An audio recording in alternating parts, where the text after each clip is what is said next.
it up. Hey, raise it up. Why? Raise it up. Raise it up. Why? Hey, raise it up. Hey, raise it up. Why? Raise it up. Hey, raise it up. Why? Raise it up.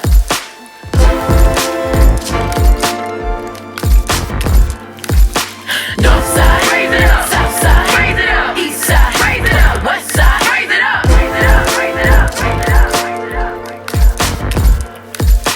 North side, raise it up. South side, raise it up. East side, raise it up. The west side, raise it up. Raise it up. Raise it up. Raise it up. Raise it up. Raise it up. 5, 4, 3.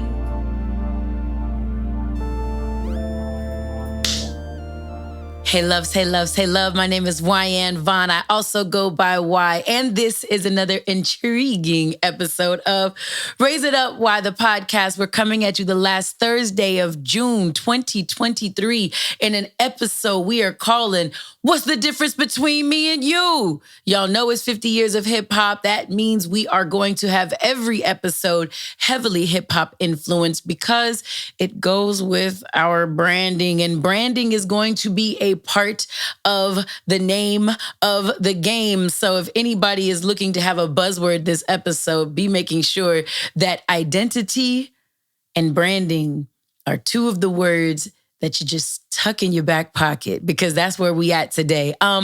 Once again, my name is YN Vaughn. I also go by Y. This is an episode of Raise It Up Y where OGs kick game to real ones only. Raise It Up Y is where we raise up your self-awareness, your vibration, and your capacity for love, which is just knowledge. We do this with non-corny positivity from the West Coast to the world. That is a lot of information. However, if you're new here, thank you for joining us. Thank you for your non-refundable time and energy and giving us a shot.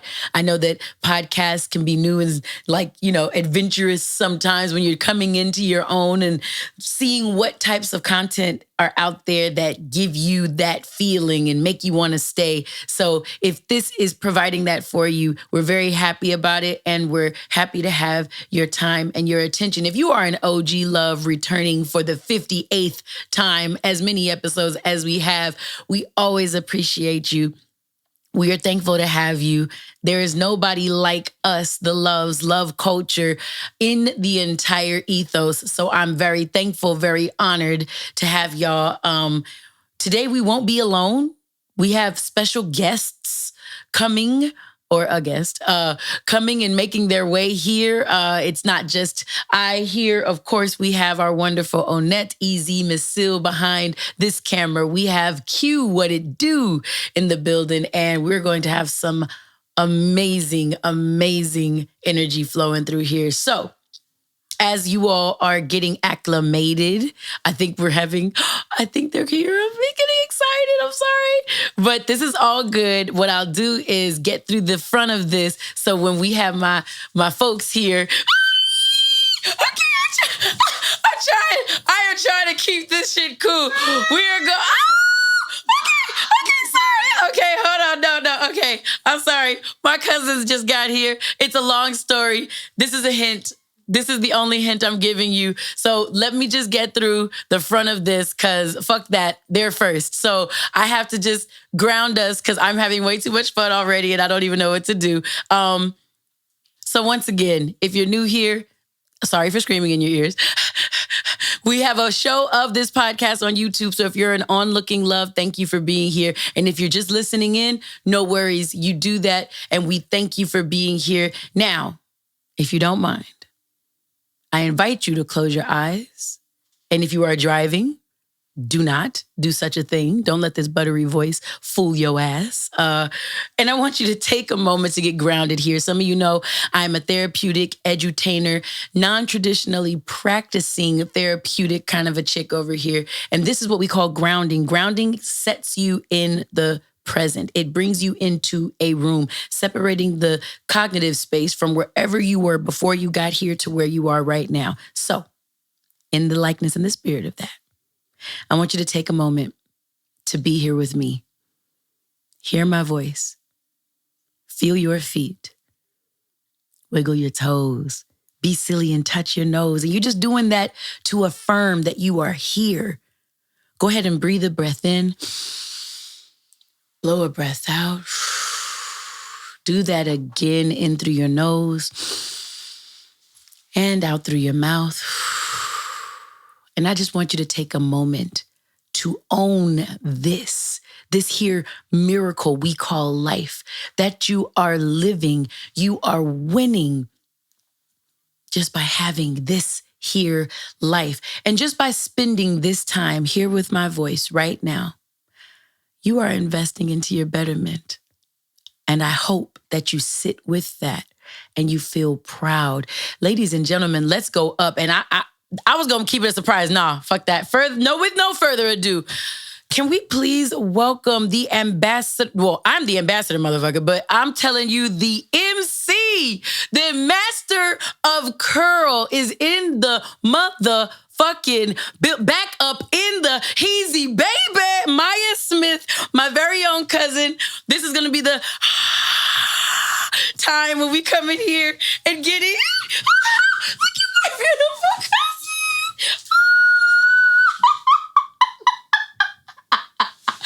I fucking love you. I'm trying not to cry. I know. I'm working on this. Hold on. I'm like being a girl. I'm not used to the girl thing. And then, here. And you have your own mic. YN, stop. This is my cousin. This is my beautiful cousin. Can we just accept the fact that this is such, oh my God, this is happening. A part of me wants to stop this whole thing and just go live and make a love lounge. Like, I swear you, I won't do it. Cause I listen, we're going to, I'm being an asshole. Let me, everybody listening and onlooking. I am so never almost getting the chance to be with my cousin. I am going to speedball this episode. I love y'all. We have a live love lounge coming up. So I hope that some of you guys are going to be in LA for July 13th. I'm going to talk to you about that in a second. I know that you're not going to be here, but I just want to, I'll have you be able to just give your blessing. You don't know that. Look, you know. You never know. Don't do that, because I almost screamed. I almost screamed into this mic. Okay. This is original 13 alumni. I have to be there in some way. Listen, okay. Ladies and gentlemen, I need you guys to know something. My cousin, Maya Smith, is the only, outside of the WLVs, Wayne Wonder, Wayne, Wendy, Wyan, Whitney, and Warren, outside of my exact everyday family, the only other member of my family that has been represented on every one of the 58 episodes of this podcast has been my cousin, because I always big up her products. So when I was in the pharmacy with Dr. Dre, when I met Ali Shaheed, I promise you, and because look at the one I'm promoting today. I mean, technically, if you take like my first initial and just like flip it upside down, it's technically a W. She's already a W. So I am trying not to yell. Like this honorary member of the Vaughn family. Because, I am not lying. Wait, you don't know what I have up for my sleeve for you. And my cousin Brian, like baby. Oh my gosh, my cousin Brian is here. My love muffin. This is my cousin's husband. Like they are Black and veteran owned. Black. So black veteran and veteran owned. Like those are like three different concentric circles that the do is. I'm gonna go straight into this. Go. No, fuck this. I have to be right here. Like, I'm just here. Like, I'm like literally in my, first of all. Yes, cousin. In my ASCAP nominee. Well, no. Yes. ASCAP acceptance. Yes. Ceremony for Dr. motherfucking Dre. I texted you because of you earlier. So first of all, yes, somebody should have sent me an email or a text or something that said that like Snoop was gonna be there. Oh yes. Okay. They always do things together. It's always. I need you to just go ahead and go through what you do, so I can tell you what happened to me today, this evening, because it has something to do with like a Big Daddy Kane. What? A Kid Capri. Like literally, I almost fainted or peed or both. Cousin! At the same time, like, can we just talk about, how we feel? Look what's behind you. hip hop raised me. Like y'all's story alone, like We you don't have to have understand. a conversation. That's like a Patreon episode. We might have to run that. We might have to run that. I'm getting ahead of myself. I am so excited. I have not seen my cousin since the pandemic. Before the pandemic, wasn't it years upon years? It was years upon years. Because it was you came for the 2020 episode of not Raise It Up. Why? I'm sorry. The hip hop forum at the college. That's right. That's the one that you were there That's for, right?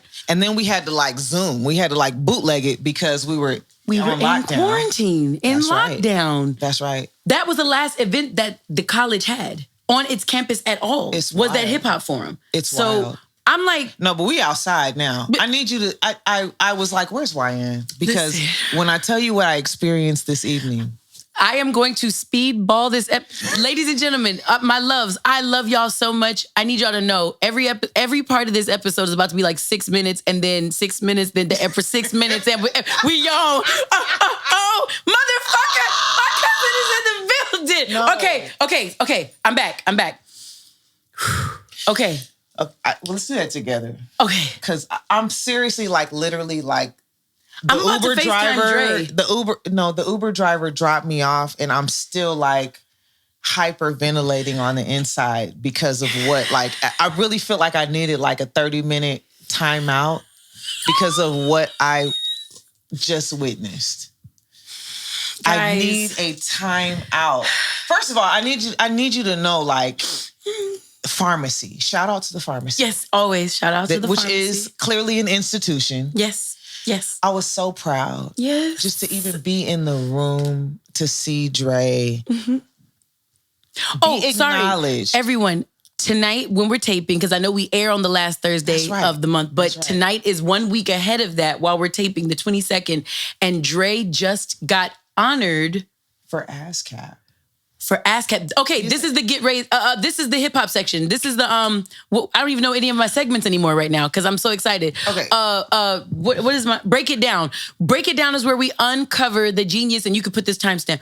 Break it down. I'm like literally trying to remember how to do my episode because I just want to have a conversation. That's all. But break it down is where we uncover the genius in hip hop culture.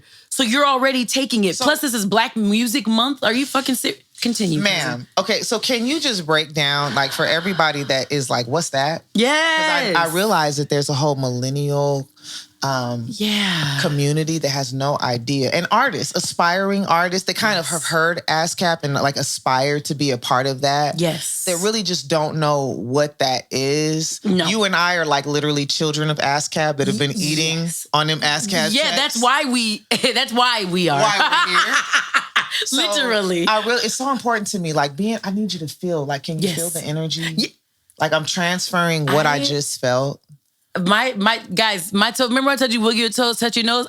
My toes haven't stopped doing this in my Uggs right now. I need can't you to understand just me. can't like briefly explain what that means to the children of people who have contributed to funk, R&B, hip hop, every black, like what I consider is black classical music. 1000%. Like 1000%. what it means to be even recognized, and like how our parents have gotten paid, how we eat, how we went to school. Like explain what ASCAP is. Okay.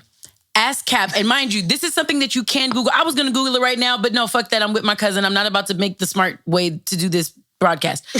ASCAP is one of the PRO's, oh goodness, Protective Rights Organization, I believe it stands for.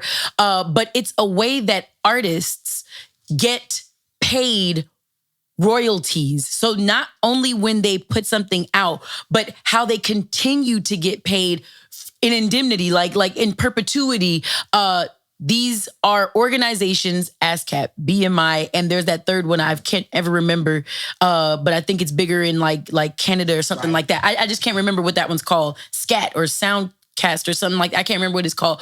But ASCAP and BMI are the big ones, and they are the ones that make sure that we get paid. So Maya keeps talking about her dad and my dad. They're like brothers. They were in the Brothers Johnson together. They were bandmates.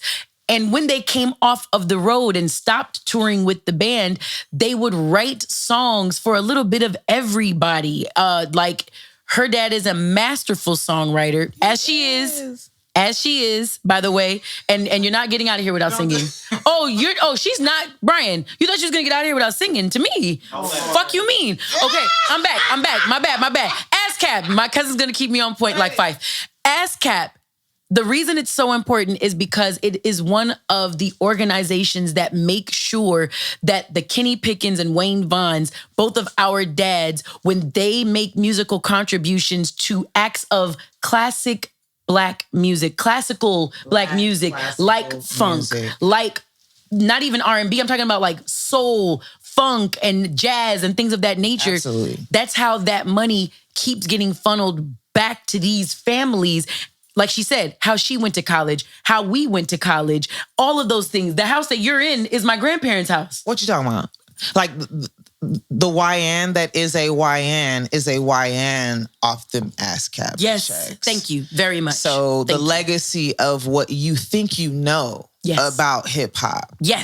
The children of I met Kid Capri's daughter almost died today. Are you fucking Like, I can't. serious? No, because It's the real generational legacy. there's a level of that just recognition and acknowledgement that a lot of people don't really get. Yeah. Of what it means to be the child of a hip hop icon. Speaking of, I saw Moni Love speaking to her daughters, which was like, there's a level of understanding of what that means, not just for us as fans and as students of hip hop, right? Yes. But as actual children of a generation that created something that did not exist before. Thank you, cousin. To watch their kids, the legacy of their children, and watch their children having children and being able to build upon something that, full stop. Yeah. Hip hop, when they started, it was an art form. It was literally just an art form. No one was making money. No one was trying to make money. No. This was something that we were all doing, at hip hop in its inception, just to create. Yes. So to see their kids and to see them in wait a minute, I just need a break. Yes. I'm still so just beyond what I saw tonight. Yes, please. Seeing Kid Capri, seeing Big Daddy Kane. I met Big Daddy Kane. Big Daddy I shook Kane. his hand with this hand. Let me get some. Right. Uh-huh. We grew up around everybody. When Malik called himself Kane. Ma'am. Wait. Can I bust my brother out? So my big brother, this is okay. My big brother. So Wayne in heaven is my big brother. Right. And Wayne's older brother is also my big brother. He's the biggest brother. And so Right. when he was young, he looked kind of like a Daddy Kane with the way he kept his fade with the slits and stuff like that or whatever. Oh my God. And so you see this I ring? saw that. I saw okay, that. so you see that ring? The first time I ever saw a ring like this, it was on Malik and it said Daddy across it. Listen. So when he was going macking girls down in Glendale, California, In Glendale. he Shout out was to macking Glendale. down the girls and he was like, they were like, oh, what do we call you? Just call me Daddy. Listen. Fast forward, you got girls calling the house. Watch this. No, Brian, watch this. It's not done. No, but Wayne was like Wayne when light skin was in.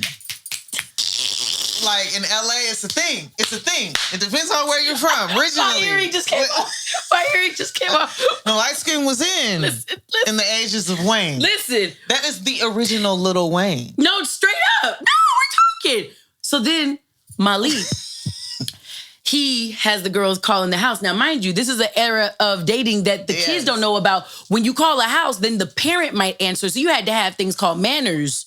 You had to know how to talk to people because anybody could answer that phone. Okay, so Right. the girls call the house and my dad pick up. Oh, hello? Hi, it's a little highness, little sexy, little Latino.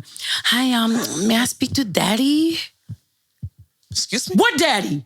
I'm the only daddy in this No. house. This is my this dad. This is Wayne Vaughn 1.0. Yeah, thank This you. isn't 2.0. No. This isn't the 3.0 that we all know and love. No, This is 1.0. My dad said, who the fuck is daddy? Yo, I promise you, I'm so sorry, brother, if you see this and I busted you out. I apologize. But I'm telling Wait a you, minute. listen, That mofo, Malik, my cousin, my Jesus, my brother, literally had the girls calling and saying, yeah, can I speak to daddy? And my dad, I mean, he didn't whoop a 17-year-old, but if he could, he would have whooped, all because this Negro happened to look like, and I'm gonna show you his pictures so you'll see. But all of this to say, you met Big Daddy Kane tonight. I met Big Daddy Kane tonight. I have no words. No, let me tell you this. I have to go. It's going to be a mini rant. Get yes, ready. Buckle get up. ready. Time out. You can cut this out if you need to. Never. To see the health and wealth of our hip hop icons. Thank you. To see them living well. Yes. And to actually see the people who created what we think we know. Come on. No, there were at least, how many people were there? There were at least 200, maybe 250. Okay. To see people in the room with no disrespect, but I think maybe 20%, 30% of the people that were there have never really understood or heard or experienced hip hop as we know it. Because it's a lot of younger than millennials, right? Gotcha. To see our hip hop icons living so well I was so touched by just being in the room and seeing them see. Yes. People see them. Wow. We know, of course, like what they created when, you just said out there fucking around. Like right now, we're creating things that no one even knows is really like a big deal. We're just doing what we do. We just want to hear our song on the radio, right? We don't really care if it hip hop is an art form that literally was born from a time in life when people were making something out of what they had and making something that did not exist. And they weren't interested in making money. No. So to see this whole genre blow up and create something that the whole world now sees as pop music, right? Because it is pop music, by the way. Yeah.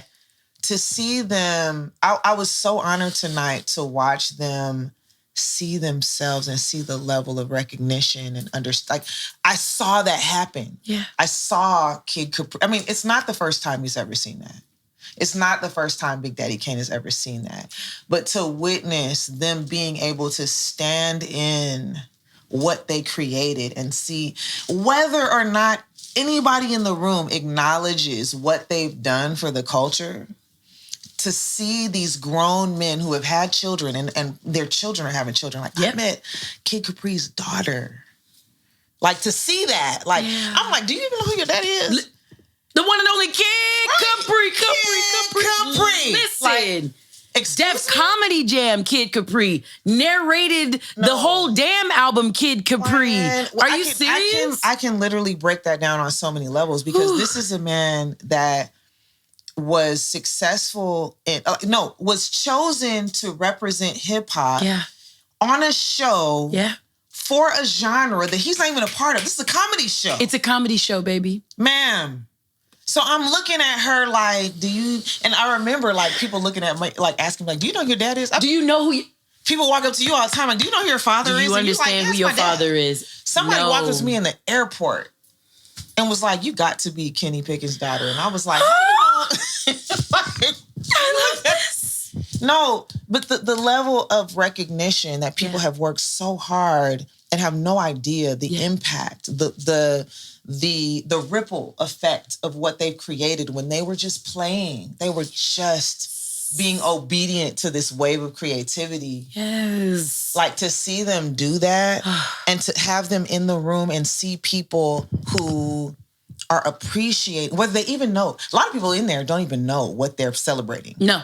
You don't know that half of the music that you've created was inspired by what they did when they were just playing. You out here trying to get a bag. Yeah. Man. Yes. So like literally like my whole body was like vibrating and everybody's looking at me like Maya's tripping, but I was bugging. You were accurate. I was bugging because I'm like, I don't think anybody in here really gets, you don't get what's happening. We have to appreciate, God bless the dead. Like when it comes to Dave from De La. Of course. There are so many people that it's like the blessing is really mine. It could be theirs, but to be able to tell the people who have had that much of an impact on your life creatively, to be able to look them in the face like, I got to shake Big Daddy Kane's hand and say, like I'm literally, like what you see with the dude, you're a part of that. You're up. Yes. You know what I'm saying? Yes. Like I got to shake Kid Capri's hand and say, yo, like every Sunday we get on the dude. I love the dude. Yes, you do.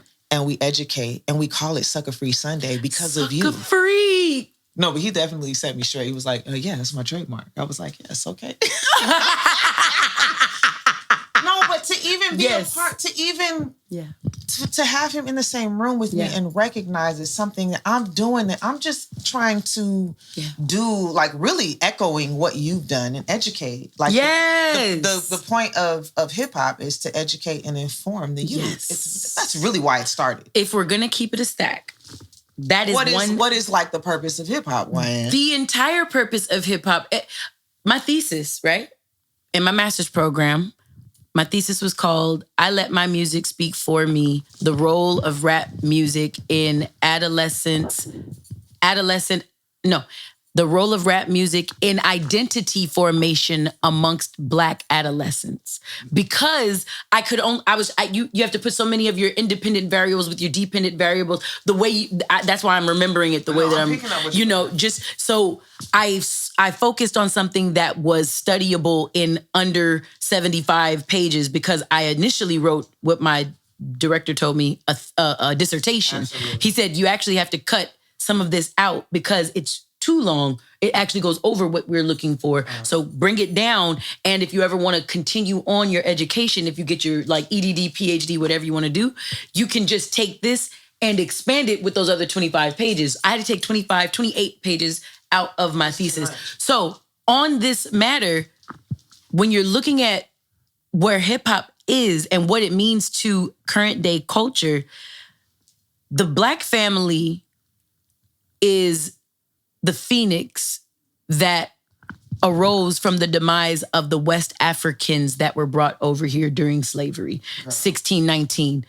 What I'm going to tell you is hip hop. No, I'm going to take it all the way back the fuck there because hip hop is the phoenix that rose from the ashes of things that were looking to disassemble the effectiveness of communication via music that we had within our culture, from jazz to Negro spiritual. I don't know any other people on earth where music helped them become seen as 5/5 of a human. No, it's literally like an adaptation or a progression of the drum beat. It literally is like how do I say this? No, you got it. But it really has grown, or it has come from what we thought we knew as like the primal communication. It is a form of a communication. It 1,000% is. No. That this is how we're speaking to each other. Yes. It is a primal, formal. It's not an informal art form. It really is a formal, very formal part of the way that people of the diaspora all over the world are communicating. And I know that because I'm little old me over here in Germany. My husband's in the Air Force. Talk your shit. Idea. Talk. You don't know. No, the dude started because I got over there and I was like, wait a minute. Mm-hmm. You don't even speak my language and you know my music better than I do. You know my music better than I do. You go look it up. Google it. North Sea Jazz Fest. Yes, Rotterdam. Mm-hmm. When you go to a place where nobody speaks the language and they know your music better than you do, and they don't separate hip hop from what we consider jazz or R&B, and it's all Black classical music. Got you. And the people there don't look like you, but they know your music as well, if not better than you do. It really does kind of recalibrate your idea of what you see, an art form that was created by us. Yeah. Yeah. What you think that is. Yeah. And your appreciation. So when we started to do, it was really like, formally for me, it was like, damn, if I can't even talk to you. I was cutting people's hair. I couldn't even really speak. They didn't speak English. I was like, so do you want it like this? Or do you want it like this? Do you want your curls like this? Right. My understanding of what they needed, the one thing that we were able to agree on was the music that we loved. They understood, they knew the music that, they didn't speak my language and they knew my music. So in a way, they knew even if they didn't speak your language, they could still communicate with you. It is a formal form. It is a form. Yes. of very advanced communication. I mean, and I can go all day on it. Quite But hip hop is advanced. a very advanced it's form of communication. 1,000%. If you look at people all over the diaspora, whether they are of, a Latin influence, Yep. if they are African influence, if you look in Italy, if Yeah. you look in Australia, Yeah. you're like, how the hell do you? Yeah. But no, not only are you an appreciator, but you're a participator. You are creating Yeah. your own form, Yes. right? Like I can just talk about hip hop because Listen. it's so fascinating to me that something that was only literally created 50 years ago, we really can't 50 even years. begin to talk about it the way that it needs. That's why you had so much trouble writing your thesis, 1,000%. because formal education cannot put what you understand as a part of the culture in a box. Can I tell you, when this is how you know it's a real underground but overhead radio, railroad rather. Noisy? I'm sorry. No. I got noisy. No, here. and then I did this. No. We're living today. We're living today. This is it. But one of the scholarly references that I used for my thesis, because there were so few, I just had to start pulling from things that had nothing to do with therapy, nothing to do with the social work degree I was earning. I had to pull from anything that was speaking about hip hop culture or rap music and lyricism without bashing us. Right. Ninth Wonder say it take us to teach us. Oh my God! Shout out tonight. Absolutely, always. I'm gonna go ahead. So No, we're disclaimer- gonna FaceTime 80 people right when we get done with this. disclaimer, I'm just gonna fan out. Yes. I'm not a fan because we're from the same world, and Yes, fanning yes. is not the thing to do. But I was trying to explain to Brian, like, there are certain people that I don't care. Like, No. I have a top 10 list. There are certain people that I just have to just act up, and I need you to get over this. That I don't want to be a groupie, but Ninth is one of those people. Okay, sorry. There are Look, I'm certain screaming. people I'm sorry, y'all. that have pushed this culture so, and Yeah. and honestly, the reason that I feel the way that I feel about them Yeah. is my understanding of how little they are recognized. Listen. You really aren't doing anything in any art form until people are replicating and imitating your work, and they don't even know Yes. that you exist. Yes. They don't Yes. even know. It's not even like a diss to the culture, or like, it's not a sneak diss. No. It really is like, I'm just imitating, like Dilla. Do you know how many like Dilla fans have never even heard? They don't even know. They don't know they're a son of Dilla.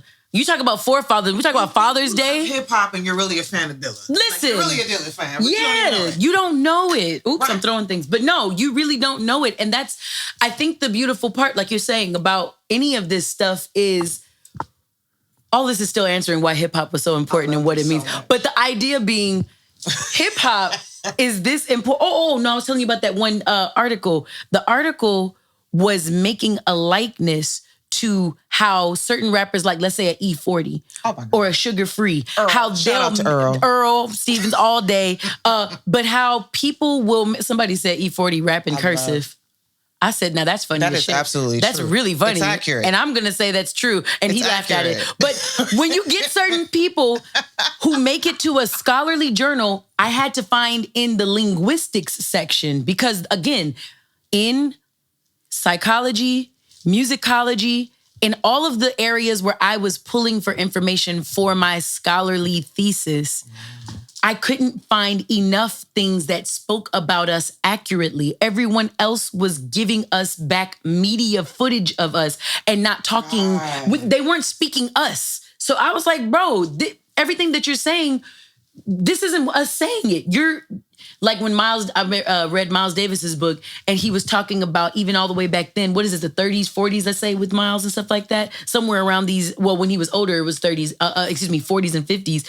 He's talking about how the critics were so, he was so upset with why the critics got as much acclaim as if they knew how to play an instrument. He was like, why is everyone giving more attention to what critics write about us in newspapers, and we're the ones out there busting our ass, and with these racist promoters, racist this and that. Like, you got to think what they were going through. So I'm thinking of our forefathers of hip hop, and they talked about in this linguistic journal how people like Earl Stevens, E40, were continuing, and Slang and Ebonics in general continues work started from the Underground Railroad, where you could be in front of a slave owner or an overseer or a master somewhere, and you could be in their face talking to your constituent, another Black African descendant person, and you could be planning your escape for later on that night.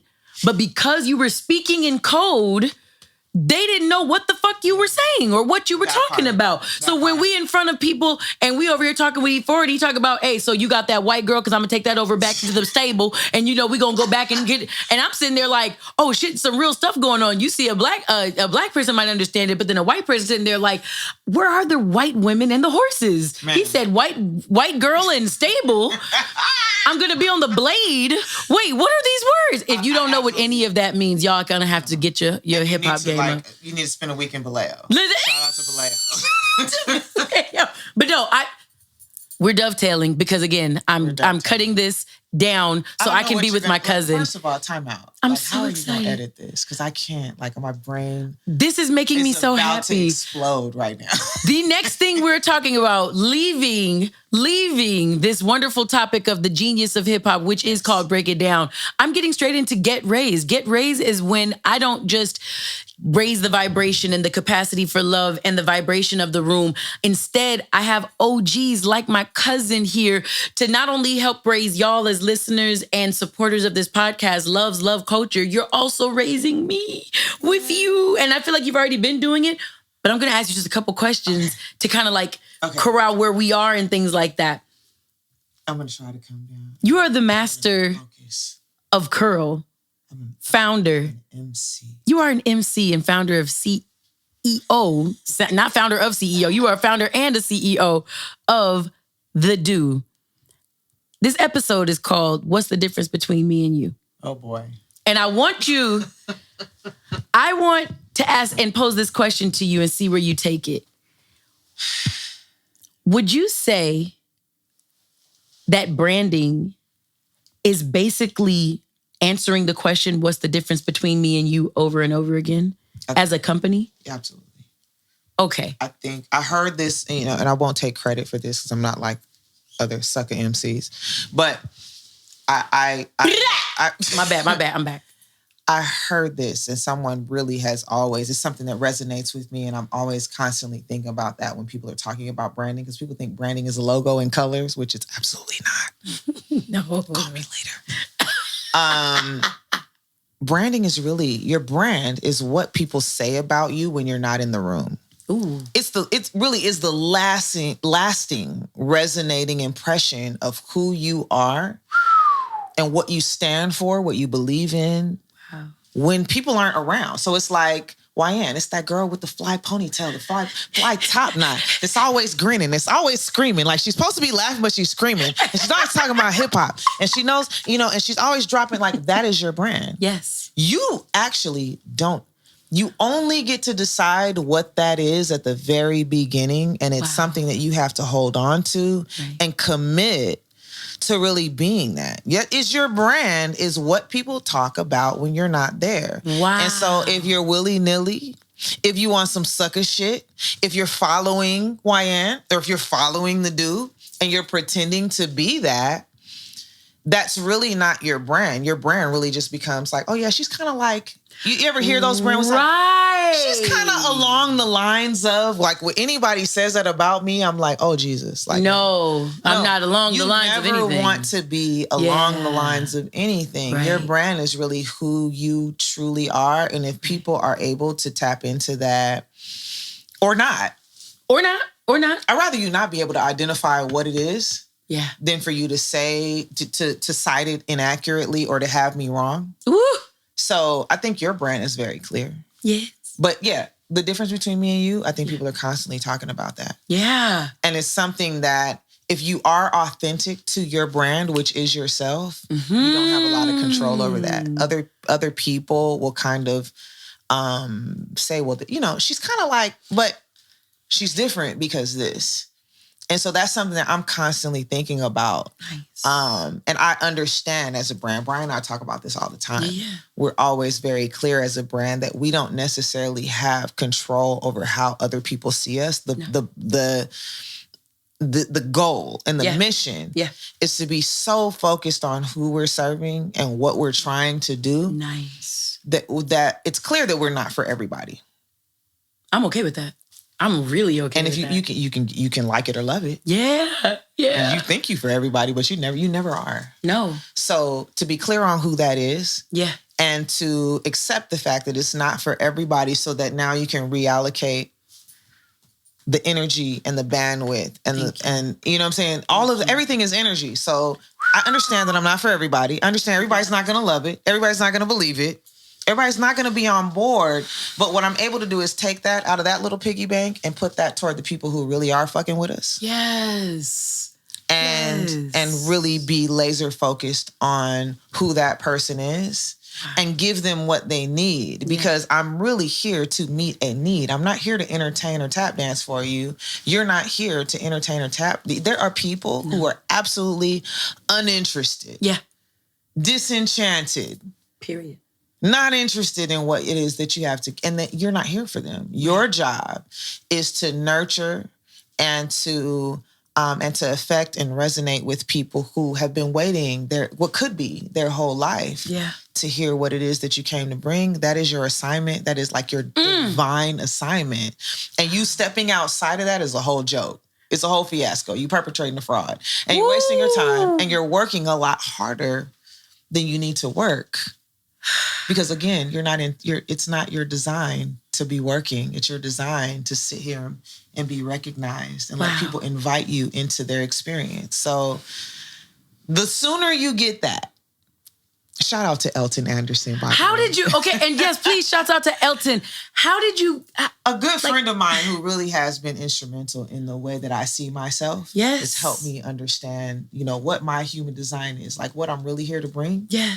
And has really helped me understand why I don't need to feel guilty about everybody not being my jam and my cup of tea. Gotcha. I'm really focused on who is really looking to me, who really understands what my unique gifts are. Right. And that's who I'm here to serve. I'm not here to serve everybody. And you're not serving the people who came here to hear and feel and experience what you came to bring if you're so focused on being here for everybody. And honestly, like, it was a full circle moment for me when I was at the ceremony tonight. Because it was like, we're only here right now because of probably 5 people. Right. I saw Snoop. Oh my God, I almost passed out. Literally almost passed out. I saw Dre. Yeah. And he was so, even he's Dr. Dre. Yeah, right? for sure. That's DRE. Yeah. But even witnessing the level of humility and still, after everything that he's accomplished, like the level of humility and just seeing him see himself was a beautiful moment, right? Yeah. Even seeing that, we're only here because of 5 people who weren't for everybody. Wow. So, to me, my brand has always been about, first and foremost, understanding that there are people who are here to hear what I have to say. Yes. And there are other people who are going to run around and follow everybody else. And that's not my business. God put me here. He put my family here. He put my business here to be a vessel of information and inspiration and encouragement and validation. I'm here to see you. I'm here to speak to your experience and your experience only. Trying to say that we're all this and no, I'm here to talk to the people that are listening. If you're not tuned into Channel 8, I don't know what to tell you. Right. Because that's the only station I'm broadcasting on. Ma'am. Hello. What are we doing? YN's on Channel 7. Yes. So if you're not a Channel 7 subscriber, you're not a Channel 8, we ain't talking to you. Period. If you happen to be flipping through, hey, what's up, yo? Right. But it doesn't necessarily mean No. that you are for everybody. So first of all, let me tell you how incredibly, not just proud, because people say proud all the time, but like privileged like honestly, genuinely, the privilege, the gift that it is for Brian and I to like be flat. See, YN is on. Love Culture is on. It will feel sometimes like I got my crew, but I want to grow. No. Right. Your people, your tribe, the people who really understand, who God sent Yes. to hear you, they tell your story for you. You think you got to work harder. And no, ma'am, that's not how it works. That's not how it works. I can tell you 30 years in this business. Thank you. I didn't grow until I stopped working so hard. I just started to do what I knew I was assigned to do and serve the people that God sent me.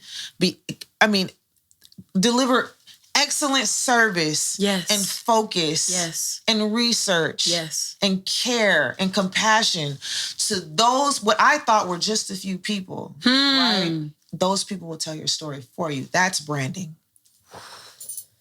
It's caring for who you really came to care for, and allowing what it is that you like, because it comes through you. It's not from you. Like, we don't do this. Right. Child, I've been working hard. This is 43 years to mess my life up. Like, this is not for me. This every good thing that other people will recognize as brilliant, or whatever, that comes through me. So you allowing yourself to be open to the people that you were sent here to serve. Wow. Not to be fly, not to be cute, not to be seen, but those people who you were there to deliver something to, those people will grow as a result of your presence, whether they know it or not. Right. Sometimes I don't even know it's you. I was in a room full of people who have no idea that they're all there because of 4 people that were there tonight. There are a lot of people that are in this, that are watching, that are only there. And may never even know it. Right. What did Jill Scott, you remember that song? It's in, I want to say it's beautifully hymn, like, whether or not, I'm paraphrasing here, I'm checking. Sorry, Jill. Right. Whether or not you acknowledge me, I'm still here. You know, that's the reality of life. You know, oh my God, I'm killing it right now. But I, that song resonates with me so much because she says, whether or not you see me or feel me, I'm still here. People do not need to understand or recognize your presence or your impact. Yeah, right. To benefit from it, if you're really for the culture, you have to accept the fact there's a lot of people that want to ever know who you are or appreciate you. And in that place tonight, I was like, damn, like there are so many people here that don't even know that they're here. They're not even looking at the DJ booth. They have no idea that they're here because of this man that's standing here. They see this guy, big, you know, this is not like the old school. Right. Do you even get that everybody in this room, Hove is a Big Daddy Kane fan? 1,000%. Yo, like, do you even, and you don't, so we have to, as people who, we don't think about the brand, just be authentic. Like, and I don't want to take over your show. No. Like, I want to ask, why do you think it's so challenging for people to be authentic? What do you think challenges people to find their authenticity or be authentic? Because I don't really know what it means. Okay. They think being authentic is being sloppy, loud, and wrong. Being authentic is really tapping in. It's really being clear, even if you don't know all of it. Because I mean, it's a daily assignment for me to look up and say, okay, what am I here to do? Push all the things to the back of my mind that need to be at the back of my mind. Push all the things that are on your agenda to be on your agenda. What am I here to do? So I'm not saying that being clear on who you are and what you're here to do is something that you ever arrive at or that nobody knows that. Got you. But authenticity is really about understanding that you don't belong to you. My ideas aren't my ideas. What other people recognize is, oh, that was so creative. That's so dope. Like, I mean, don't get me wrong. Like, I want to be recognized for what I brought and what I leave behind because I understand how important, again, I will always reference what I saw tonight. Period. Right? Please. But I think that authenticity is really about being clear on the fact that you are a vessel that it is God in you. Whatever you think or feel God is, it is God in you that is delivering. All that vibration that's coming through you is really a product of the God in you. Your ideas aren't your own. And try it out. I mean, hey, I'm not judging. You ain't got to be spiritual or nothing like that, but just try to be creative or to be impactful or to be compassionate or share anything meaningful. Parenting, any type of stewardship. Try to give something to somebody on your own strength. Call me in the morning. Let me know how really, seriously. Joe Budden always says, when people on his podcast, he'll be talking about what's up, people be like, well, they only sold these many and they sold these many. And Joe will always say, do you know how hard it is to sell one of something? One.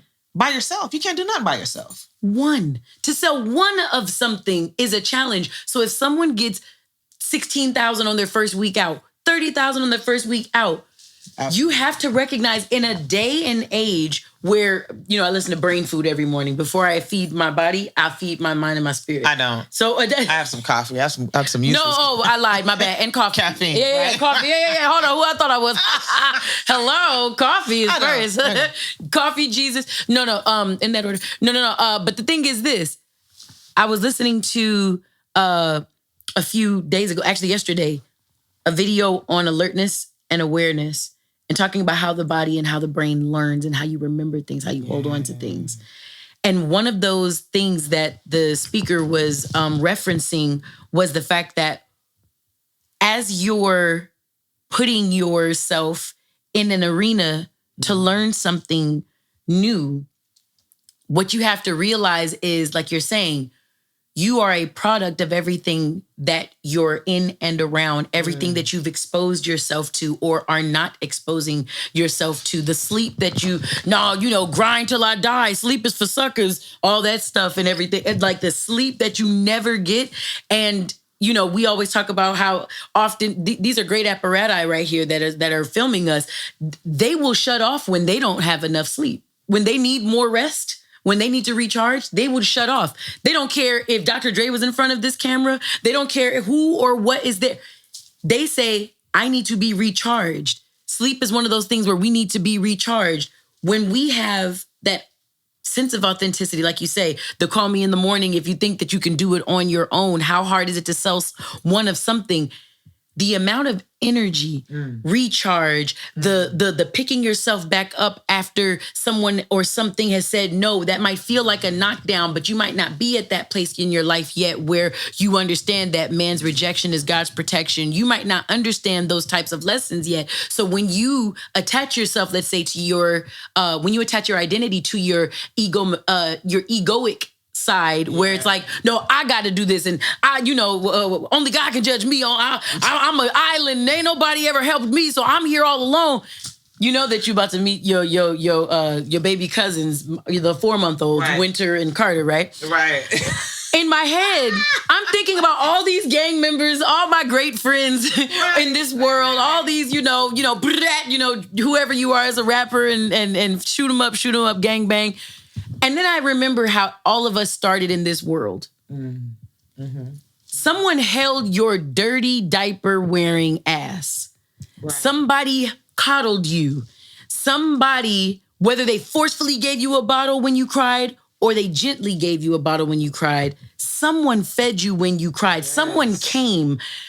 No human is doing any of this stuff alone. So if you think that at your, infinitesimal 6-month-old age, you can sell a thing by yourself or you can wheel it by yourself. If you think that that's how that shit went, God bless you. But there is a universe applauding every time you get something right. So when you're tapped in that authentic type way, and that's where my authentic kind of comes from too, when you're tapped in, and I'm gonna show her the sound creators thing after this, so she's gonna trip how she just basically gave the whole. I can't even go into it. I literally can't go into it. She over here chuckling. No, this is my baby, and everyone uses your hair products, so it's just like I'm laughing because all the irony in this room.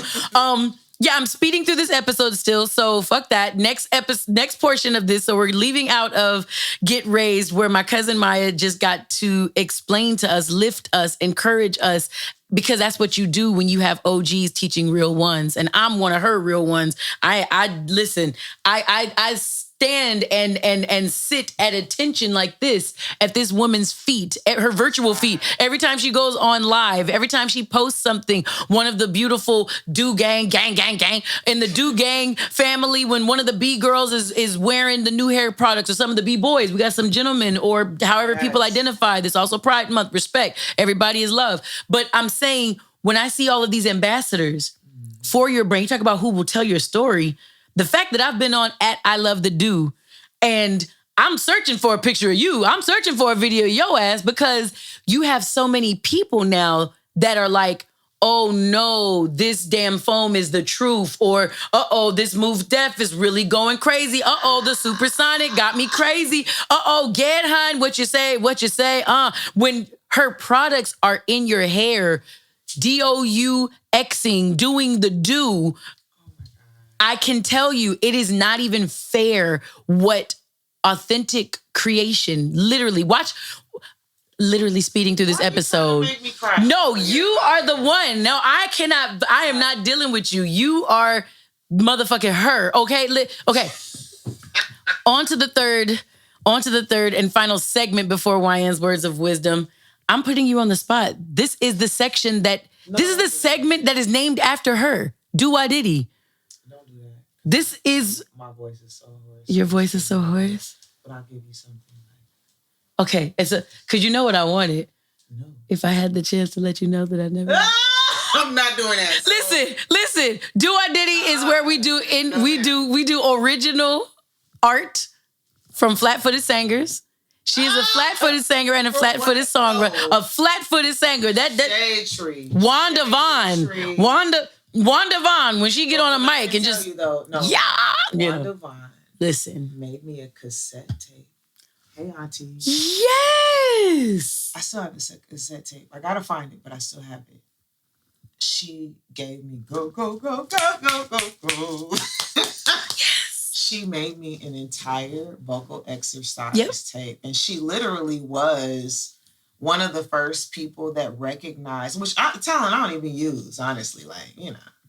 This motherfucker can But she heard me laugh and she was like, do that again. She's like, if you can do that. She was like, yep. I was really, really, this is a perfect example. Please. When it comes to what we've been talking about all night.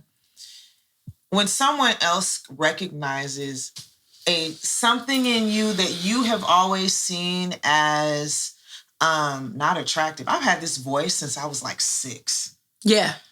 Yeah. The other day, where were we? I was at Burger King and they were like, could you pull up to the window, sir? I've had this voice. I get that too. Since I was 6.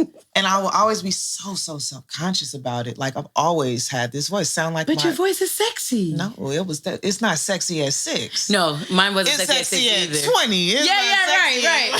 When I was 9 and they was like, oh, homeboy, you good. Right. Fuck. Wait. Fuck. So she was like, do it again. She was like, if you can laugh that, you can sing that. She was like, let me play these chords. My mom is a G. So, I'm sorry. To me, that's why I do have such an affinity for hip hop and the arts and artists and hairstylists that don't think that they're good. Like, when you're able, when someone looks into you and they see something that you've always seen as obscure or not desirable or unattractive or unworthy, and they say, that's something. Wow. Whether it was real or not, auntie, you could have been gassing me up. You know, you love me, you love my daddy, you love my parents. Like, she could have made the whole thing up. No, she could have made that shit up. Like, and honestly, I wouldn't, auntie, Wanda, I will never, if you ever tell me the truth, like, girl, you was cracking. Never. You was pitchy. Never. But she said I have perfect pitch. Yes, you do. Yes, I do. I got relative pitch. But when you somebody looks into who you are and they say they see something that you don't see. Yeah. And they stop you. Yes. And say, work that. grow that. I don't care what it looks like now. I see that, and that's something. It really does change who you are. It does. So I've had, like, it's crazy that we're like, this whole conversation is really like kismet, because I've had maybe 4 or 5 conversations in the last month with people that have inspired me. And they have no idea. Like, we think that when the people that we inspire, when they hear it, they're like, oh, that's so nice. It's so wonderful. Like, oh, thank you. And you kind of feel like a fan. Like, I'm really embarrassed to do it. But really, the gift is mine. Yes. And I want to say to anybody that's really listening, if there are people who have spoken into your life in any way, whether they know it or not, because most of the people that you're edutaining, they have no idea. Like, you have no idea the level of impact and the way that you resonate, and that you will when they're 50. Yeah. You need to tell them. Yeah. Like R.I.P. Dave. Yeah. From De La Soul, The Dove, Trugoy. There are people that have literally completely changed who I am. I mean, I can't rap. It's a sad day in hip hop. I cannot rap. If you don't want it from me, you don't. I'm an appreciator, but not a participator. Can't do it. She's a songwriter. But no. Can I do this song of yours? Go, you can sing. Can I do this? Okay. Go ahead. Me. No, I'm messing. Wendy. I'm gonna see how well you have. Did you fuck my song off your song? No, I love this. I'm here for this. I'm Wendy. And we'll FaceTime her too. Because she actually is on her little staycay. Okay. She a little black girl in a little world right now. But the two of them, this is a duo. This for them. I don't know the words, so I need you to sing it. Oh. You guys did this in what? At 16 and 17? I was 17. You were 16 and she... No. She was 17. And you I was 16. Yes. Okay. Because we're stair steps. Yeah. Okay. So... Where the day may go, I do not know. Where the sparrow soars, I cannot go, baby. Take my hand and lead me to a place where we can hide. Stay away, far beyond the bounds of yesterday. Open up your eyes and free me. Yeah. Can't you stop? Take a look inside. Bend the walls that stare within your mind. If I had the chance to let you know that I'd never let you go. Wait. That I'd never go. No, I'll be the driver and you can be the passenger. So kick your feet up, relax, and bob your head to the beat now. As the sun goes down and you stare, I feel the wind through my hair, doing 60 in a 45, and I don't even care, 'cause it's all right now. Ooh, oh shit, where the damn... Oh my God, just bury me now. I cannot need you to cut this whole thing out. Let me see. Oh, no. Oh, you motherfuck. Hold on. No. YN's brain is a genius. She's gonna get this. Watch this. Keep all of this, do-I-diddy people. Keep all of this. She say, because it's another, my favorite words in that, she said, I'm gonna tell you right now, because it said, where the day may lead, I cannot see. These are the words I can't remember right here. Could it be that I have an angel in front of me?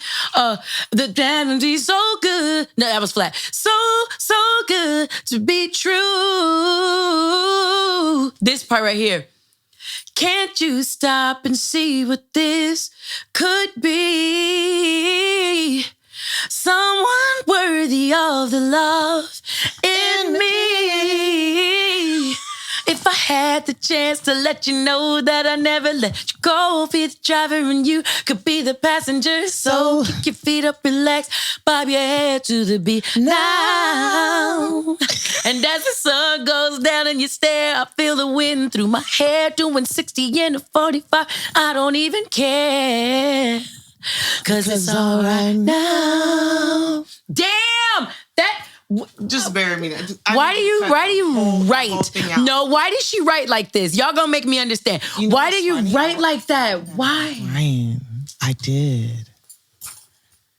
But he wifed it. So, I mean, it turned out okay. If you like it, then you should have put a ring on it. My earring is like not my friend. No, just listen, we tried it. No, I don't have no ear piercing. I'm scared. So yes, this is only a hug. This is like a big hug to my ears. Yes, it doesn't work. I can't believe you really did bring. I only think about that song when I think of you, and you're usually embarrassing me. I like that. Okay, hold on. Let's embarrass Ryan. Because I'm looking at this phone, and the last thing that you sent to me before I text her tonight was a picture of Maya's mom putting me to sleep at a smooth maybe 9. Nah, look, the drool though. It's the drool. Can we do this? There's one tooth exposed, kind of like now, because my you get all up in that on that, and don't get my nails. I didn't do them. Okay, like let's not talk about those nails. But can we talk about the fact that you understand me? Hi, Auntie Debbie. Like hey, why is the drool that real? First off. But her why is one tooth? Impeccable. No, her manicure is on like 5. Impeccable. You understand me? On point like 5, excuse me. Why one tooth out? Help me tooth. out. Okay, never mind. Yeah. But yes, listen. Again, speeding through this episode, I'm going to have my cousin time. So I love you, loves. Don't talk about this earring that keeps falling off, especially that camera. I didn't even realize it's a whole other situation over here that's looking at me from this. So we needed to get you right. Yeah. YOLO. The fuck. So let me say this. Every time we're on this broadcast, we bring you 3 segments. Today, the 3 that we did were clearly the break it down, where we were uncovering the already there genius in hip hop. I like to do that for all my newcomers because I don't want you to think that genius within the hip hop culture is new. This is not.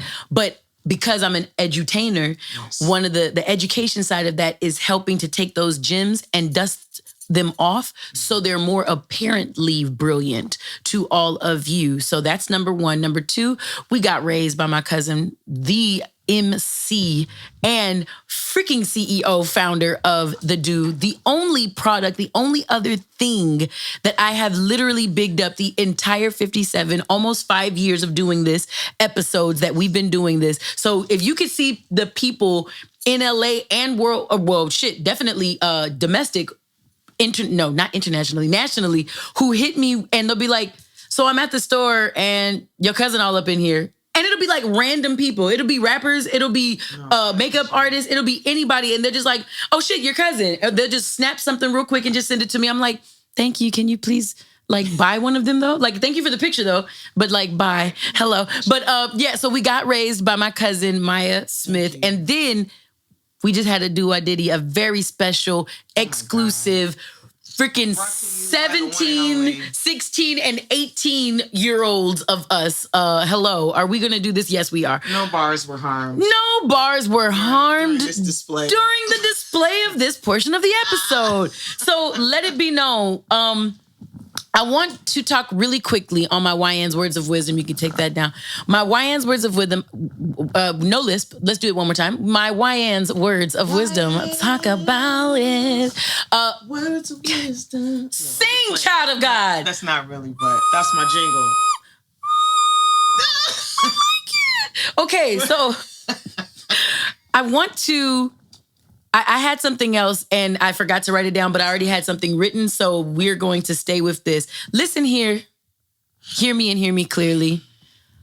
This is not only Black Music Month, which is why it's so important to really hone in on the hip hop like we did today.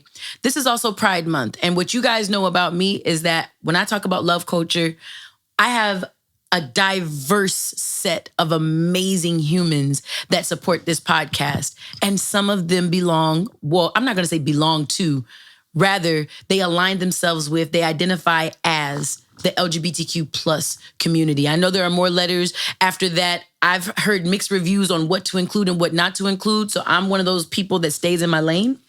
And I go up to the amount of letters that people have told me is okay to go up to. So, but the Pride community, first off, much love to any of my listeners or anyone who just happens to be stumbling upon this podcast and you might identify with that community. I'm letting you know that this is your month. Pride to you, respect, power, and love forever, ever, ever, and ever. And for all of my loves, for all of you, this is YN's words of wisdom.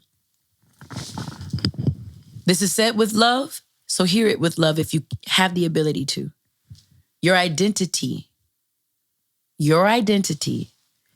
is wildly important, ... to you. Take this in. Your identity is wildly important to you. I say that because very often, especially in today's climate, we will outsource our senses of worth to other people, other humans, folks that we admire and respect. So long as they see and acknowledge us, then we know that we are worthy of whatever it is within ourselves. And I didn't even know that my cousin was going to be here and say the things that she said today. So I want to show you the very, very nuanced version of what she was speaking about earlier and what I'm talking about in my YN's words of wisdom.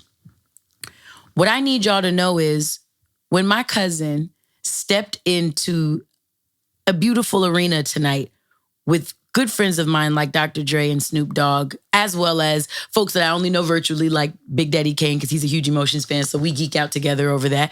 But the only person I've never heard, I know, right? Exactly. The only person of those people I've never spoken to is Kid Capri, but so much love because I heard he's an amazing energy. When she walked in there tonight, she was who she was when she got there.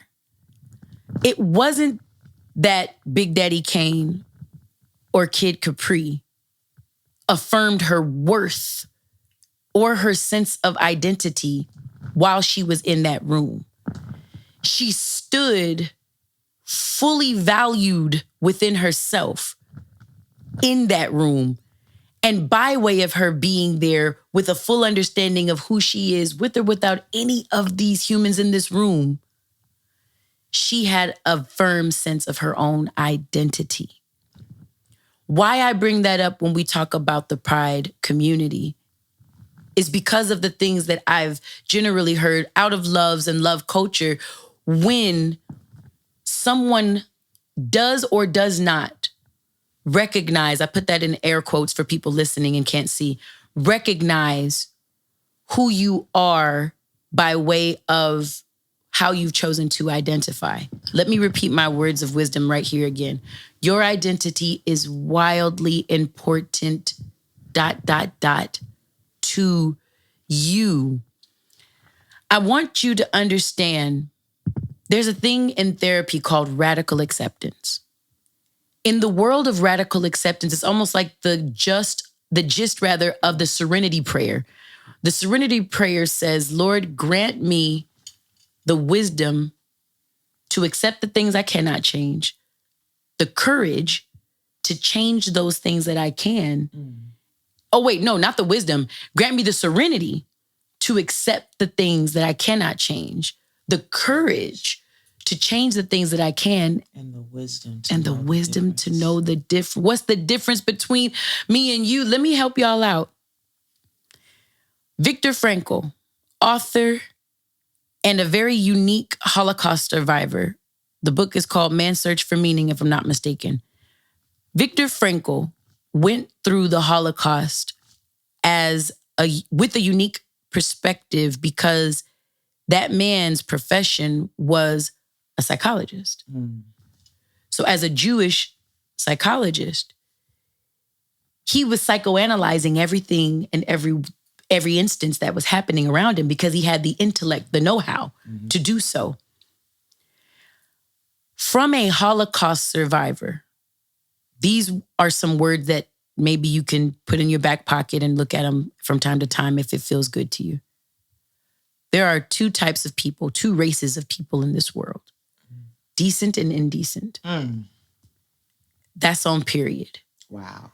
The same way Dave Chappelle in one of his specials spoke about a slave owner, a black free man that became a slave owner who became more mean and despicable than white slave owners, to the point where white slave owners told this black slave owner, you might want to chill on the torture of your slaves, is the same way that Viktor Frankl speaks about Jews who were entering concentration camps, who were randomly selected by arbitration, like literally random turnaround, spin, and point. These people were chosen to become guards of other Jews. And they were some of the meanest. The Jewish men who were in the same circumstances, all these other Jewish men, Viktor Frankl reports in parts of his book about how some of these gentlemen were meaner than the German guards. Wow. What I'm trying to tell you is, in love culture, the reason that love culture works is because we don't have a preference about how you identify sexually, your ethnic background, your nationality, 4C hair, 3C wavy, whatever. You don't stop. Listen, any of this, because some people start to really format themselves around, you know what? I'm sorry, I'm a 4C, so that, you know, what you're saying, I get it, but it doesn't work for me. Baby, if you like challenging things in your life and you want things to be challenging and you're calling that 4C, that's a whole, like, listen. Like, I need you to put a pin in. Listen, I'm gonna let you rock. I'm gonna let you rock out with your cock out. But I'm telling you that on 2 billion%, my girl, either I'm telling you that this thing called the do works for all hair types. I don't know why you're looking at mine and telling me that, oh, well, because your hair is like this, it doesn't work for me. It's like, if your mindset says things don't work for me, I'm not surprised when nothing works for you. That's on period, point blank. Because we can act like identity is the realest construct in the world when really there are great and amazing people that come from all backgrounds. And in the same likeness, there are awful people that come from all of these same backgrounds. So if you're into Don Miguel Ruiz, author of The Four Agreements, he has a son, Don Miguel Ruiz Jr., who wrote The 5 Levels of Attachment. I need you to know that the 3rd level of attachment is identity. If you've ever seen the anger management movie with Jack Nicholson and he says, so who are you? Well, my name is such as, I didn't ask you what your name was. Just, who are you? Oh, I work as I didn't ask you your occupation. I asked. I'm over it. The earring is done. And see, this one is, look, I'm gonna take this one over here. I tried it. Did I try it? So when I tell you what we'll try to do to make other people understand us or ourselves understand the world around us, we will start to attach 5 levels of attachment. Yeah. We will start to attach meaning to things in this life where if you really look exactly at what and who any of us are, we are spiritual balls of energy having what we understand as physical experience. Right. That's what's happening here. Black, white, Asian, Puerto Rican, and Haitian. Right. That's what's happening here. It would take a bioresonance doctor maybe or a physics instructor to really break that down to you. And that's a level of cognition that I haven't ascended to yet and I don't care to. Because, I'm cool where I'm at, bro. Jizzle. Like, listen. Genius, right? Listen. Right. No. Have you ever invited? No, I'm sorry. I know. We have other people that... Okay, I'm speeding through this episode. But recognize, in this YN's Words of Wisdom, the reason I bring up the Dave Chappelle example of the black slave owner who was meaner to his slaves than white slave owners, or why I bring up Viktor Frankl as a Jewish man who went through the Holocaust and can tell you that there were Jewish men that were meaner than the German guards. It's all to tell you that when someone gets in particular situations, when people get a certain amount of power or a certain role, what they will attempt to do is gain understanding for their authenticity. They think that their life force is fueled by whatever this role they're inhabiting is. And when that starts to happen, it can make a person reduce the magnanimous whole of themselves to one aspect of themselves, like their sexual orientation. Black people, you're not off the hook. Whether it's you being Black, American people, you're not off the hook. Whether it's your nationality and Americanism, I don't care who you are, you're not off the hook, because once you take the hugeness, the entire workings of a universe exist in each one of your cells. And you're reducing that to, nah, I'm a West Coast chick, and if you don't rep the West Coast, then it ain't nothing. It's West Coast or die for me. Or more heinous, nah, if you ain't blood, it's blood or nothing for me. Fuck a crab ass nigga. Right. And a Crip will tell you, fuck a slob ass nigga. And somebody from Chicago will tell you something different. And a Vice Lord will tell you something different. And a Brown Pride person will tell you something different. Soreños, my 13 Soreños and Norteños, they will tell you something different. I'm telling you that people from the slums will tell you something different. Than the entitled people at the top will tell you something different. Ladies and gentlemen, a microscopic bug shut down the world. This part. Yeah. What did all of your gangbanging matter then? What did all of your identity and how you attach yourself to this world mean then? What did all your money do for you then? Outside of let you maybe online shop? Did it save any of your family members? Could it have saved you?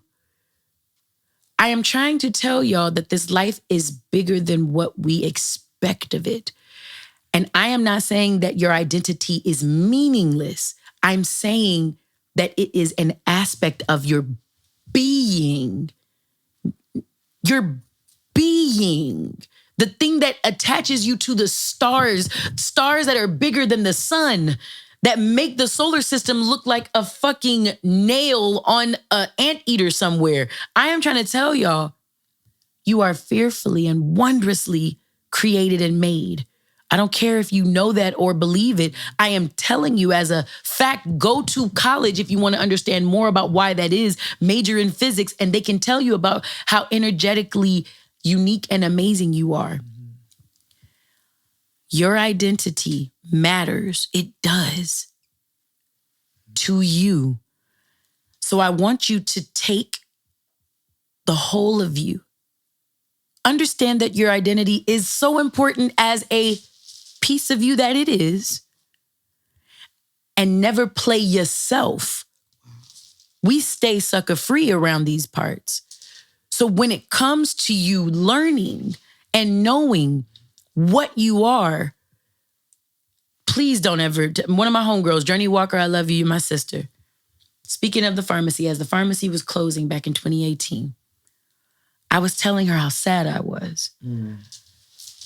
And she said, sis, did you mistake your purpose for your assignment? Oh my God. This was just one of your assignments. Excuse me? Your purpose is bigger than the pharmacy. Don't get me wrong, Dr. Dre is amazing, and Exhibit and DJ Pooh and Battle Cat, J-Rock. All these men are amazing. All these gentlemen love you. They're your brothers. The pharmacy didn't stop you guys being family, did it? I said, no. She says, so your purpose is still going. You need to get quiet and talk to God. See where he's taking you next. And the next thing I made was Raise It Up Why. I mean, well, let me, can I just like... Yes, please. You didn't make Raise It Up Why when that happened. It was already downloading. Say that in the mic. Say that one more time. Say that again. Say what you just said. I mean, I'm just going to break in on what YN's words of wisdom and everything. Can we cousin you right now? Cousin? I'm just going to leave. Can I give my words of wisdom? Damn, the fuck yes you can. We have a way of thinking that the things that... There's so much. Like, Please. first of all, you're so wise. I love you so much. Not just because like I know you and shit, but I have to say that a lot of times we think that things that we create were started like on the actual like launch date. Like the do was conceptualized on. Got you. No, that's who you are. That is a part of your God-given assignment, what you were created at a granular cellular level that you just so eloquently described. Thank you. Like before time. God does not exist in time. Thank you. So that like, that's what you were made to bring. So you have to take that shit seriously though, because there's a part of who you are that is who you were meant to be that has been transferred to me and transferred to your students and transferred to everybody that's within the sound of your voice and even people who aren't. Got you. That started before you got here. Got you. You didn't create that. No. That didn't start after. Like, and I really do want to hear more about that. Because everybody knows what that feels like when something that you really love or you think is you ends, and it's like, well, who am I after this, right? Ooh, yeah. Because it's a tailspin, like, oh, wait a minute. It is. But what I want to say, not just to you, because I think you already have discovered this, because you're on the other side of it, right? Understood. There's so many people that are watching YN that are looking for like their next thing and feeling like, what's my thing? Yeah. And when something that you feel strong at, that you feel like this is your shit, and it stops, you are really kind of searching for who you are in that. I mean, it's happened to me. It's like what happens right after burnout, really. Kind of trying to recalibrate your idea of who you are because you have attached yourself so much to what you're doing, thinking that what you're doing is who you are. Wow. But when you realize, like you did, like your assignment is your assignment, and your assignment was here before you were here. You just happen to be like up for the job and available. I really do believe like things that I'm doing, that's why I don't take anything for granted. Like God could give that to anybody. And if I'm not ready, if I'm not equipped, if I'm not connected, if I'm not like in tune and connected to the vine, I'm gonna miss it because He's gonna give it to somebody. It's happening. This thing is happening. So the ideas that you have, the inspiration that you have, the things that you think you're brought to this world to bring are happening. It's great that it's with you, but you need to be available. Right. You need to be prepared. You have to be open and a steward of those gifts. You just happen to be available. So, so like what you're doing right now, like, start after. Right. It started before. Right. I see. You had to experience everything, the pharmacy, 13, losing Wayne. Yeah. Which was like literally knocked the wind out of all of us. All of the clans. Like not just the Bond clan. No. Like all of us. So this experience that you're having is an amalgam of all of those things. And it honestly could not be possible without that. So I'm sorry. Hate to bring it to you. But this started before that. Yeah. Like what we watched Wendy experience. Yeah. Yeah. Like what we've watched our parents experience. Yeah. This is a result. It is the blessing. It's the enduring and observing all of those experiences that made this what it is. So don't that's some sucker shit. Don't sell yourself short. Absolutely. All I'm saying is absolutely. Like what you are, where you are here, you're only able to share this with me and with y'all. Yeah. Because of what you experienced. Right. So it started. It all went you. Into it. It started like when we were kids, when we were babies, when you stuck your finger in my birthday cake. Like I have pictures of that. That's probably going to be the artwork for the episode. I literally wish death on. And it's in the face is in. It was in there. Care Bear cake, and I was like, who decided to invite her? It was me. No, but it started then, and I dipped my. So the thing like I want to say, my little 5 cents, because I'm gonna come in here because I'm the big cousin. Yes. I like my big cousin, my OG. Everything that you're doing is already started. You are literally just a vessel. You are really just available. You're along for the ride. Yeah. And the more, every day I learn this even more myself. So I'm not preaching. I'm just like, I'm not judging you. I am you. Right. Exactly. I learn every day that there's so much about my experience that happened so far, like ancestors before me. There's so much coming through me that I really just need to be aware of so that I'm available. I just want to be the lucky one that gets to like deliver the gift. Yeah. You're so gifted and you're so not beyond talent. Everybody knows you're talented and you show time like YN show time on. Everybody knows that. But I have to say this like on wax. Yes. There are moments that it's gonna feel like, wait, like, and then the older we get, like I'm not trying to like I'll be on some old folk shit because we're still very young. But we OGs. So don't mistake me for the kids. There's a part of what's happening in the industry, what's happening in technology that will make us doubt if what we're saying or doing is valuable. Not even like we know it means something. I know it's valuable, but does it resonate with people who I know really need it? Because I so wish, and I know you so wish that people were that the youth, like we had what they're getting from us. Oh my God. Because game ain't free. I don't care what free game. No ma'am. No such thing. No such thing as free game. None. We pay for that with blood, sweat, tears. Yeah. Pain. Yeah. What I know is from pain. Yeah. Yeah. So I just want you to know that they do, that it's worth it, that it's relevant, that it's important. And I don't ever want, like, I need you to hold me accountable. Yeah. Like, I don't ever want us to lose sight of what we came to do because we had a lot of fun, but like the real work starts with the people who have the damn energy, the energy to complete what it is that we were doing. We were like, where the sun go. Like that was something that the ancestors created. Yeah. So who's here to complete that? Right. Those are people that we're here to nurture. And so we talk about the youth and we kind of like, you know, shit on hip hop and like what's happening with the young people. Right. But I think it's important for everybody, especially like your following, because a lot of you are like, you know, edutainment alumni and people that have followed YN and are mentees. Yeah.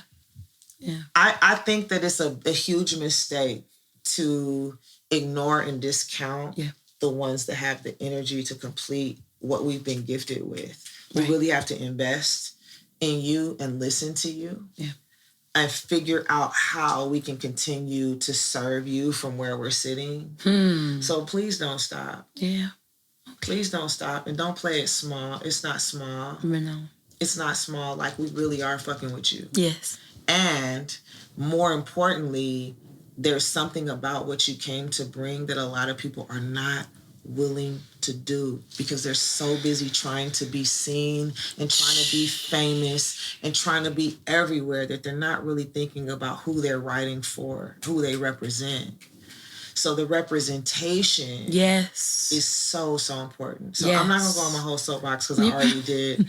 But Raise It Up Why is something that is literally an institution. And I want to thank you personally for like writing for the dude. Yeah. Like my little low, you know, little low hair products. Just listen. That's where we at.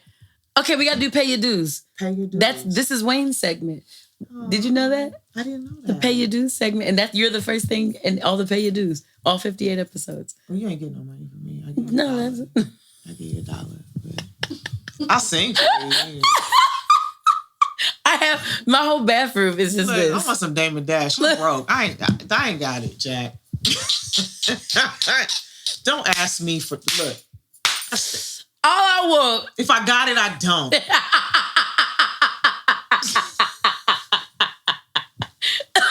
Oh my God, I'm dying. No. In the Pay Your Dues. I know it. Wang. Okay, so look. The product that I slicked my hair up with, because this is workout hair. It's good. So, okay, really? I straightened it myself. Yes. I tried it. No. When you said you were on the way, when you were on the way, I was back there and like the girls had everything set up and everything. And I went back there. How people get on their best behavior like I'm the hair police. Listen, didn't I not come back? I said, girls, my cousin is coming. What is it? They were like, YN, it looks fine. I'm like, give it to me. You see how Bonita I was Afro Bomb. Yes, thanks. Like, tell me what to do. It's better than can I do a commercial? Damn yes. So this is actually the first Dude product. Like before Mousse Def, which is, by the way, the #1 selling Black-owned mousse in the category. And can I tell you that both of our mousses, both Mousse Def and Crazy Sexy Curl, are in the top 10 of the entire category. Why? because we focus on serving people first and branding and just focusing on solving a problem. But anyway, I'm trying not to scream in this mic, guys. So I just want y'all to basically, know. we're the 1 and the 2. Listen, we the top 3 and not the 3. That part. Talk to me nice, That huh? part. Talk to me nice, huh? When you say my name. Shit. Right. Say her name, say her name. My name is my name. Right.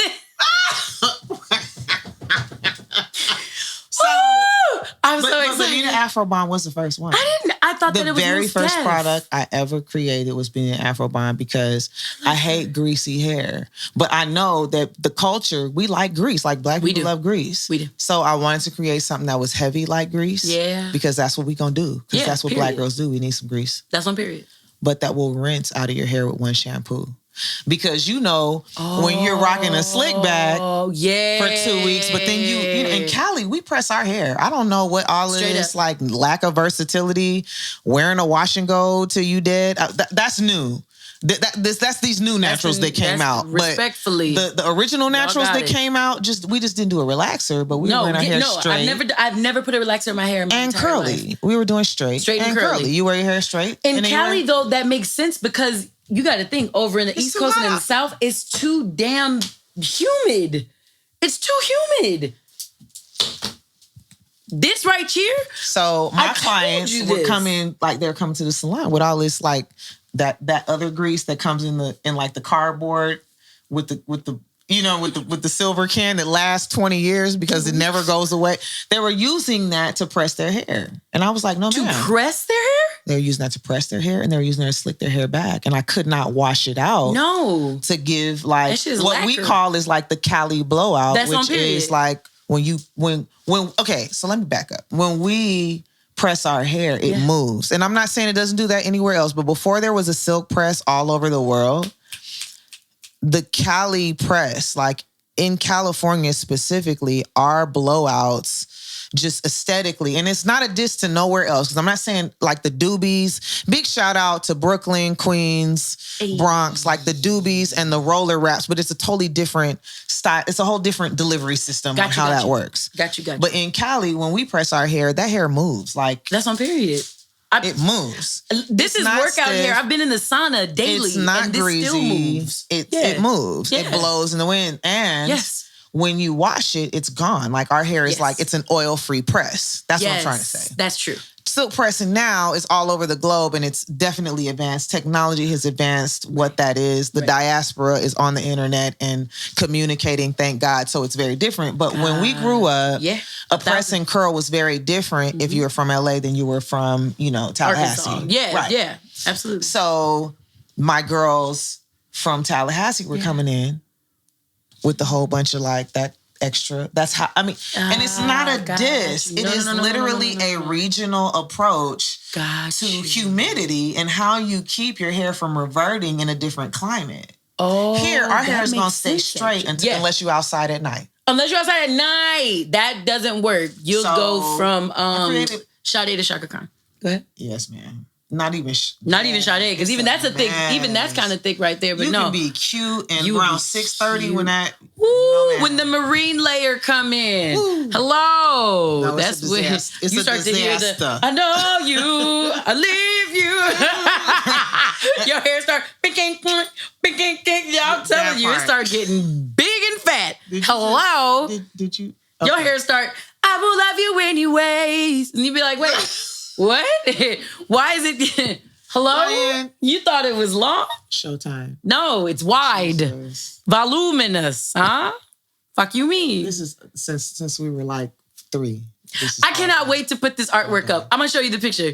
It's literally me being an So asshole. we created this so that when you came to the shop, Yes. we could watch. You could use this when you were doing your slick back because you do you press your hair for like 2 weeks and then you start just Slicking it it gets back. greasy and you slick it back. Just look it back. So my clients were doing that and it was a mess. And I was like, well, let me give you what you were trying to get, but let me give you something that will wash out of your hair so we can do a blowout again without having to use like dishwashing liquid to get that grease out. Right. So Ooh. the dude, honestly, is hip hop. It is hip hop in a 2000%. jar. And let me explain why. And I'm gonna go ahead and make my own commercial because it's my shit and you're my cousin. And that's on it's your show. everything. Period. what is different? When you say what's the difference? Yes, 1,000. Between me and you? Absolutely. It really is that every single thing that we created was based on solving a problem. And when you're behind the chair working with real people, not your 5 cousins, not your friends, not your homegirl that has a salon to let you borrow a bowl. I'm talking about when you really have been doing this since I was in high school. 1,000%. Because I was pressing the hell out of you and Wendy's hair. And I'd go to school looking lovely, Yes. huh? Talk to me nice. When you really, really do this, Yeah. you're in connection, not just with 5 people, but with a whole culture of people It's a that are community. saying, I need this. This Yeah. isn't working. And you're seeing that happen.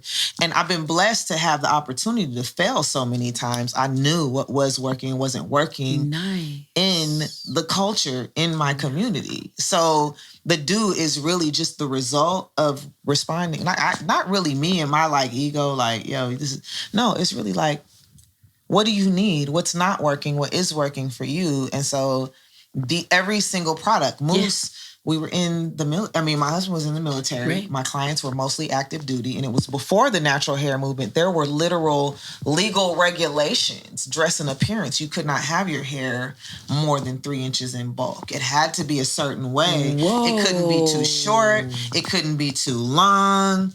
There are dress and appearance guidelines that were happening that weren't amended when we started creating the do. Right. So my clients were coming in and like, oh, well, I want to try this natural thing because it's better for my hair. I'm going to Afghanistan. I'm going to Qatar, where there's a lot of dust, there's a lot of sand, there's the water quality is different. But I want to transition from a relaxer, but I can't do it. So again, it wasn't like, oh, let me just, sell this hair cream. Let me just, let me move these kits. No. It really it was legitimately, what do you need and how can I serve you? So when you're talking about what's the difference between me and you, when you're talking about branding and all of these things, for us, it really has been about finding what the need is, being into having our ear to the street, finding what the need is and meeting that need. And you really cannot do that. Wow. If you're not a part of the actual research and development chain. You can't jump in and say, I want to have, or I want to create this, and you don't know the people. And you've never gotten, I'm sorry, sidebar, you ain't never got no check. If your mortgage and your car note have never been dependent on your success or failure, you really need to have a seed. Wow. Because it's being able to solve real problems and having the credibility where you can say, I got receipts. I've actually gotten paid for this. And my children don't eat if I'm not successful. That really determines how, like, when that it gets real. Listen, it gets real when people are like, I'm not coming back if this doesn't work. So I'm gonna go ahead, like, and this is hip hop, so I can say that, like, because I am like a hip, and you from the West, you say that shit with your chest. Hello, hello. So that's the difference. The difference is 1,000%. There is something to say about experience. There is something to say about expertise, and there is something to say more importantly than anything about creating something that's not, where your motivation is not generated by financial gain. I remember hearing, I was listening to De La Soul talk about, like, when they first, they got in, they went through a whole lot trying to get their masters back. Oh, yes. Publishing back, like, which is, to me, like, shout out, because who does that? Right. But I remember them talking about, just when they started, just wanting to hear their song on the radio. And that resonated. Like, the do really is kind of like, I see our brand, I mean, unintentionally, not really knowing, as the beginning, it really is hip hop to me. In a jar. The parallel. I'm just talking about the parallel. Yeah. Because we really did just start. We didn't know, like, I didn't know that there was any money in it. I didn't care. I was like, I'm a hairstylist. I'm going to try this out. My clients want something. I want to make something nice for them that they asked for. Yes. I didn't have no intention of it actually being anything. This shit turned into and it everything. did, because I wasn't thinking about that. So you didn't have any resistance on your trail, bro. Listen, no resistance. So I'm in my commercial there. I'm so sorry. Listen. And I wanted, and while my cousin was speaking, I'm like, this is hitting on so many levels. And of course, we're still in like, well, no, I'm gonna take that part and put it back in YN's words of wisdom because it was too good. No, you can't, because that's gonna be amazing. I'm like that. For every and then to also put a bow on the identity talk for all of my folks who are identifying LGBTQ plus community or any otherwise format, whatever your thing is. I identify as a musician or I identify as a beat maker. That's a big thing. You know what I'm saying? I identify as a artist or a sample artist. Or are you a real DJ or are you a splice, Serato engineer? Listen, however people identify, and taking this and as I started it with pride, I'm gonna end it with pride. I want you to know this is really important, how you stand out and how you are. And representation, my cousin said it as well.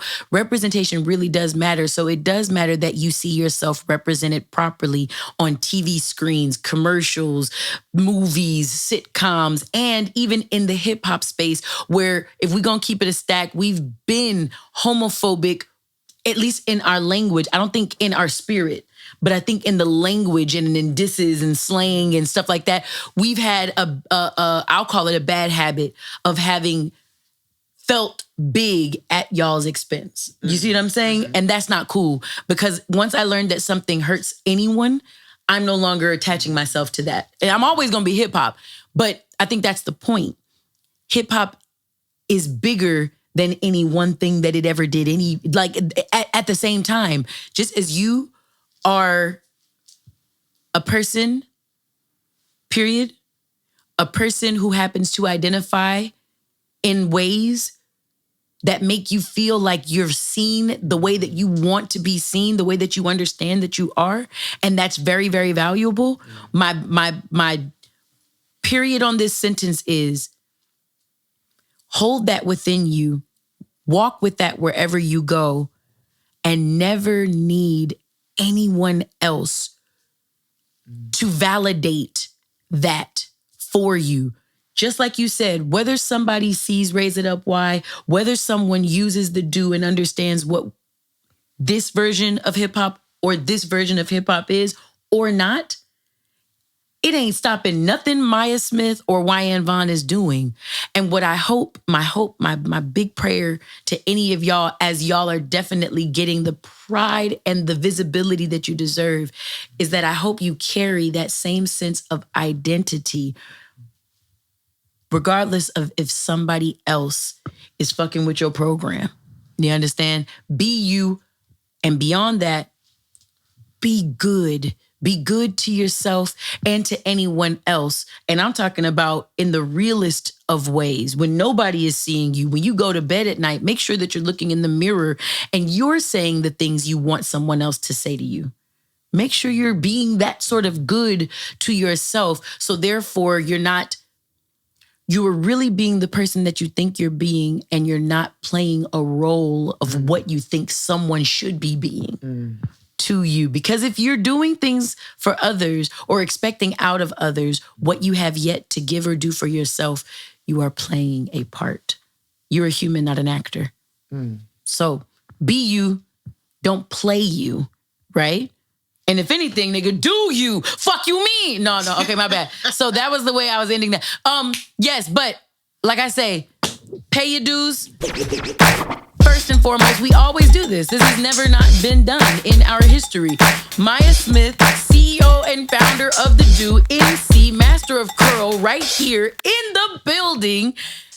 Again, to achieve this look, I used Bonita Afro Balm. Now that I'm learning the first of all products of The Do, it's the one. It's the number one. It's the one and So not the you two. have to come to the HQ. You have to come to the Do HQ. Because you guys have something new. It's a whole situation, and you're not. I'm about ready. to end this podcast so I can hear. I want to talk salaciously and off of here.